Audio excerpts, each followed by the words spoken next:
Hello, কেমন আছেন সবাই? আজ আমরা নিউ মার্কেটে চলে আসছি। খুলনা নিউ মার্কেটের যে কোন আইসক্রিম অনেক দিন ধরে আসলে রিভিউ দেখছিলাম, তো আজকে সময় সুযোগ করে চলেই আসলাম। এবং নিউ মার্কেটে ভিতরের যে নতুন ডিজাইন করছে এটাও দেখার সৌভাগ্য হয়ে গেল একসঙ্গে। এটা হওয়ার পরে আসলে আসা হয়নি, তো আমরা ভিতরে ঢুকেই দেখতে পেলাম অনেক লোকজন বসা। আসলে বসার কোনো জায়গাই ছিল না, জায়গাটা সুন্দর ডিজাইন করে করেছে, কিন্তু যে যার মতো করে খাবার খেয়ে ময়লা আবর্জনা এখানে সেখানে ফেলছে, যার কারণে একটু দৃষ্টিকটু। তারপরেও পরিবেশটা আসলে খুবই সুন্দর মনে হয়েছে এবং অবশেষে আমরা সেই বহুল প্রত্যাশিত সেই কোন আইসক্রিমের কাছে চলে আসলাম। তোমাকে কিন্তু আজকে নিয়ে আসছে আইসক্রিম খাওয়াতে, খুশি? হ্যাঁ, তাহলে সাজেক না গেলে হচ্ছে? হ্যাঁ, মানে সাজেক যাই লাগবে, তাই আইসক্রিম খাওয়াতে নিয়ে আসলাম, হবে না? হ্যাঁ, আমরা অবশেষে অর্ডার দিয়ে দিলাম দুটো কোন আইসক্রিম। তো বানানোর ভিডিওটা ভালোভাবে করার ইচ্ছে ছিল, কিন্তু এটা আসলে ওইভাবে সুযোগ করে পারি নাই। সন্ধ্যার সময় ঘুরে ঘুরে বৃষ্টি পড়ছিল, যার কারণে একটু ব্যস্ততা ছিল। আমরা নিয়ে নিলাম, একটা দেওয়া হয়ে গেছে এবং আমরা আরেকটা নেব। বানানোর প্রসেসটাও কিছুটা দেখেছিলাম, সুন্দর করে ডিজাইন করে দিচ্ছে। তো এটা আসলে অনেকদিন ধরে রিভিউ দেখছিলাম, যার কারণে আজকে সময় সুযোগ করে চলেই আসা।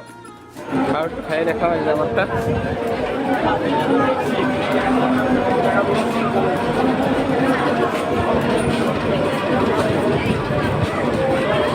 কেমন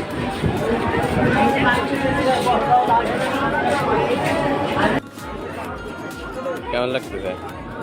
বাতাস তুমি তো, হ্যাঁ জোরে বলো।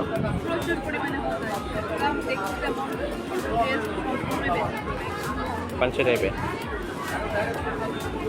না, তুমি কয়দিন খাবা খাবা বলতেছ, তাই নিয়ে আসলাম।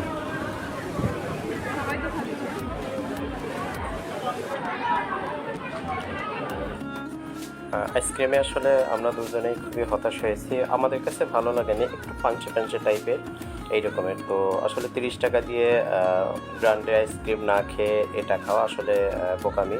তারপরে অনেকে খাচ্ছে, স্বাদ এক একজনের কাছে এক এক রকমের মনে হতে পারে, কিন্তু ওখানে গিয়ে আইসক্রিমের টাকাটা লস ছিল। যে সন্ধ্যার সময় যে প্রাকৃতিক দৃশ্যটা, একদম নীল আকাশ এবং গুড়ি গুড়ি বৃষ্টি পড়ছিল, বাতাসও ছিল অনেক, পরিবেশটা আসলে একদম মনের মাধুরী মিশিয়ে মনে যেন দিয়েছে আমাদের জন্য।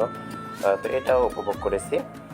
সন্ধ্যার সময় আস্তে আস্তে লোকের আনাগোনাও বাড়ছিল, কারণ সন্ধ্যার সময় খুলনা নিউ মার্কেটের একটা আড্ডাখানা হয়ে যায়। আপনারা জানেন সবাই, ইয়াং ছেলে পেলে সবাই যে যার মতো করে আসে, ফ্যামিলি সহ ঘুরতে আসে, অনেক খাবারের দোকান আসতে ভিতরে কেনাকাটা করে, মোটামুটি সব কিছু মিলিয়ে আসলে দারুণ একটা পরিবেশ।